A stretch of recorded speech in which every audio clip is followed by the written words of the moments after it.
Before we get to Tesla, I just have to do this. This is truly incredible, absolutely glorious to see. A few days after Big Bolz was a topic of discussion, well, let's see what the Crisis News Network has to say about Elon Bad.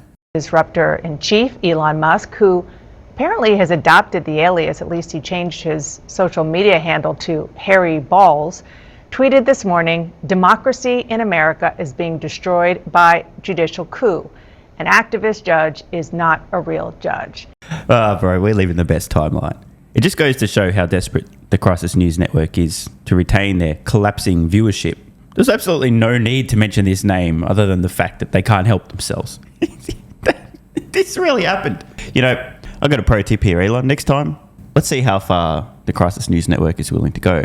Surname Hunt, first name Mike. We've got to be real here, folks. CNN, in fact, all of the mainstream media viewership absolutely collapsing. Too many hoaxes, too many lies, too much deception.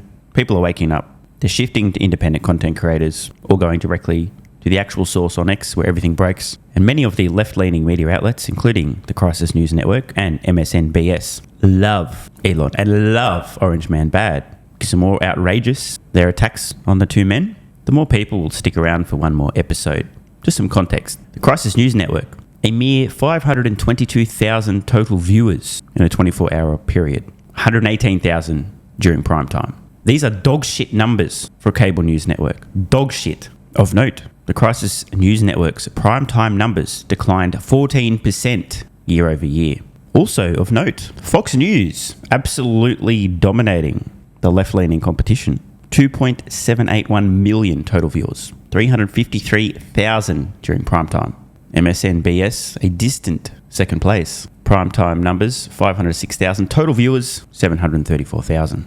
MSNBS absolutely collapsing. Look at these numbers, down 33%, 41%, 42%. Rest in fucking peace, MSNBS. My point, you can expect these collapsing networks to do whatever it takes to retain viewers, regardless of how hysterical, ridiculous, or desperate.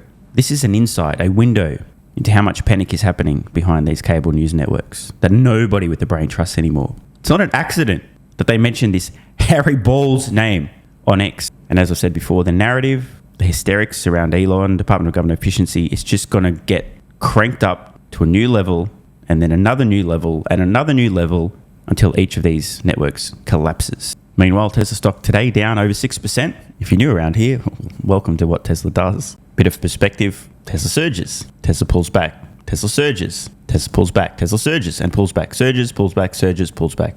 You guys get the fucking point. Par for the course. I remind you, the 52-week low on Tesla stock, $138.80 per share. The 52-week high, $488.54 per share. Extreme volatility is par for the course with Tesla stock. One of the many reasons I don't try and time the market. I can't predict these surges or pullbacks, not over the short term.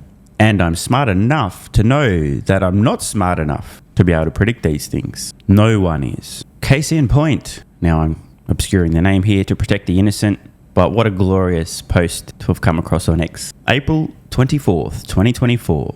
That's it. I sold my Tesla stock. As always, I should have done it earlier. Sold for $144.96 per share, less than 12 months ago.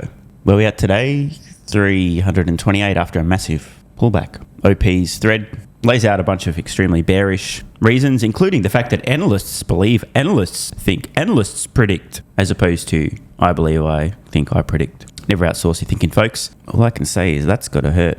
Meanwhile, Tesla stock getting a little bit of coverage in the finance media after this very short-term pullback. Let's turn to Jeff Kilberg here. Jeff, you're up.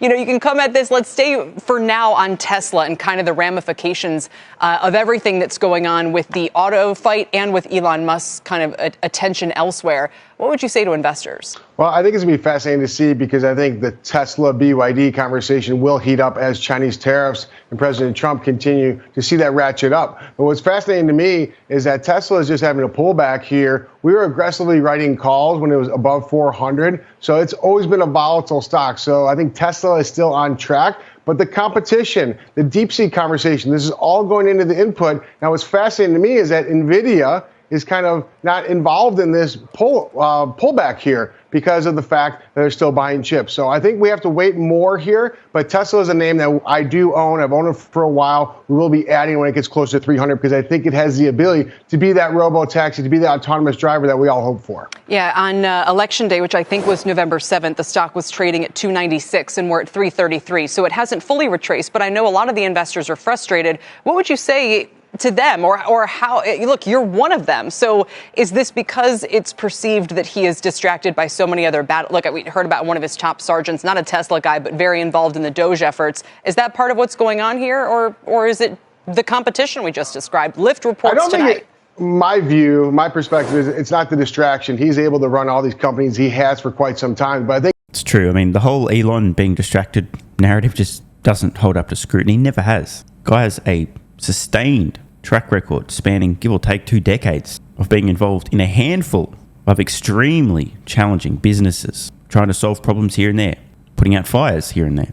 In fact, I would argue that Musk gets more done, is more efficient, in fact thrives under conditions that would completely obliterate most other human beings. The more on his plate, the better he tends to perform across the board. And every time the load begins to lighten a little bit, the systems are in place, there's been major progress, Musk can't help himself. It's like, all right, there's another problem I need to solve. I've got to do something. I need to add something to my back till it breaks again. I can't live without being under that more pressure. I think a lot of people project their own limitations onto Elon. I think a lot of people also just want to justify their own investing decisions. Every time Tesla stock's going down, Elon distracted. Stock surges, tumbleweeds from the same people who previously claimed he was distracted. I think this has been Tesla's story. You have to stomach the volatility, but we still have to wait and see on how all the competition comes out. An important point here, if you own Tesla stock, you absolutely need to be able to stomach the volatility. And if you can't handle it, you should not own the stock. If you can't sleep well at night, if you're going to panic, or worse, panic sell, or even worse than that, panic sell and tell everyone why you're panic selling and why they should panic sell too, you ain't cut out for owning Tesla stock. We saw earlier, 52-week low, not even $140 a share, 52-week high, nearly $500 per share. If you can't keep your emotional shit together, you're going to melt into a puddle, ain't the stock for you. As for quote-unquote competition, Tesla has none. Now, BYD is certainly in second place, a distant second place. They're doing huge volumes of vehicles with very low profit margins per vehicle. But hey, credit where it's due. They're still in business. The fact that they manufacture batteries and sell them to third parties is a huge W for the company. BYD really are going after the arse end of the market. Many of their vehicles can't be sold outside of China in reasonable volumes due to different requirements around safety features and so on. If we just isolate electric vehicle businesses and we were to back out BYD's battery business, which I don't believe they report separately, but let's say that we could pull that out. Just looking at their vehicle businesses each. Tesla with just a few products, a few models, S3, XY, plus a Cybertruck, selling a couple of million vehicles per year, crushing it.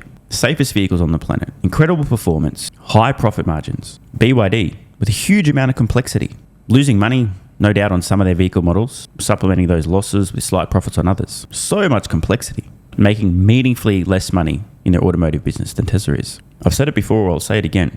Tesla shouldn't view BYD as competition. It's companies like Toyota, Honda, Volkswagen who should be concerned about BYD eating their lunch, especially on the low end. There's a huge market out there for the products BYD is manufacturing. Massive. That market today, owned by large automotive manufacturers like Volkswagen, like Toyota. For many years, I've predicted a decade from now, the automotive market by units sold or revenue on vehicles, same shit. Number 1, Tesla. Number 2, BYD. Number 3, 4, 5, 6, 7, 8, 9, and 10, almost exclusively Chinese EV manufacturers. The legacy auto companies should be deeply concerned about the likes of BYD and other Chinese EV companies. Tesla's playing a whole different game. Speaking of different games, a few years from now, investors are going to look back, scratch their heads and wonder why the fuck they were so myopically focused on electric vehicle sales when Tesla had positioned themselves for absolute dominance of autonomy, an opportunity that will dwarf an automotive business. In fact, here's a controversial opinion. In the fullness of time, Tesla's Robotaxi business will be making more profit per year than the entire global automotive market ever did in a single year, all companies combined. Oh, and then there's the Optimus humanoid robot, which is going to make the autonomy profits look like a rounding error. Certainly the Sam Altman conversation, you're seeing Tesla down another 5% today. So there's an emotional component into the stock. We saw it went down under 150 just 2 years ago when he was getting really involved in buying Twitter and getting that involved in the political scene. So I think Tesla has that emotion, but I want to be an owner here. I think he continues to bring solutions to the marketplace. However, it's going to be fascinating to see how that competition really helps accelerate potentially his delivery in the Robotaxi. For those who are sort of looking for another bandwagon to jump on, maybe they are, maybe they aren't. You know, Waymo, obviously, that's part of Google, a little bit harder to bet on. Would Lyft be attractive to you for that or other reasons? Are you listening for anything in particular tonight? Bro, what? I nearly had a 404 error. Did she actually say out loud the thing that everyone watching CNBS is actually looking for, which is another bandwagon to jump onto as opposed to an investment to assess and analyze deeply? Bro, you're not supposed to say the quiet part out loud. This is crazy. Man, there could not be a sharper contrast between the short-term trader mentality, the bandwagon jumper mindset of the folks both viewing and being featured on CNBS, and the giga autist behind this very channel. Check this out. Channel started 21st November 2019, Australian date, deduct 1 day for people in the US. 2,345 videos, almost all of them about Tesla. This will be fun, actually. Keep this number in mind. 2,345. How many days? 1,910 days. Okay. So safe to say, an average of more than one Tesla video per day over more than half a decade. May not be great for business. I mean, let's be honest here. Most people would rather a little bit of variety in the content, but I'll leave the bandwagon jumping and the short-term trading to the extremely high IQ geniuses who sell Tesla stock at $144 per share and post about it publicly, explaining that not only did they sell their Tesla stock near multi-year lows, but that they should have done it earlier. See you in 2042, bitches. Want more content? Early access? Bunch of perks? Click the links in the pinned comment. AG1 is awesome. I've been taking it daily now for more than 3 years. It's a great way to fill in nutritional gaps. It's packed full of vitamins, minerals, and whole food source nutrients. Plus, has prebiotics, probiotics, and adaptogens to improve gut health, regularity, and help your body handle stress. I'm always looking for an edge to help me feel and perform my best, which is why I haven't missed a day of AG1 for more than 3 years. Just try it and see how you feel. Click the link in the pinned comment or head to drinkag1.com/SMR and get yourself a free 1-year supply of vitamin D3 plus K2 and 5 travel packs. This is what viewers of the channel had to say after trying AG1. I feel like I have a lot more energy since I started on AG1. Just got my AG1 in the mail, legit feeling the effects after day 3. 3 months ago, I started AG1 and have been enjoying the evenness of alertness and energy that lasts the day. I just started the wife on it too. Are you convinced yet? I mean, hey, it's worth trying, right? Click the link in the pinned comment or head to drinkag1.com/SMR, or I can keep going. This viewer, after about a month on AG1, definitely a lack of fatigue in the afternoon. Pleasant side effect is that my coffee intake has imploded and is almost down to 0. One more? Yeah, why not? I honestly feel younger and will be continuing to use AG1. This stuff really is crazy good. I didn't think it would be, but this stuff is awesome. It really is what everyone is saying. One more? Don't mind if I do. I've just received my 3rd month supply. I've drank it every day. I have so much energy throughout most of the day. I'm productive, started a new business, started socializing, refurbished a boat.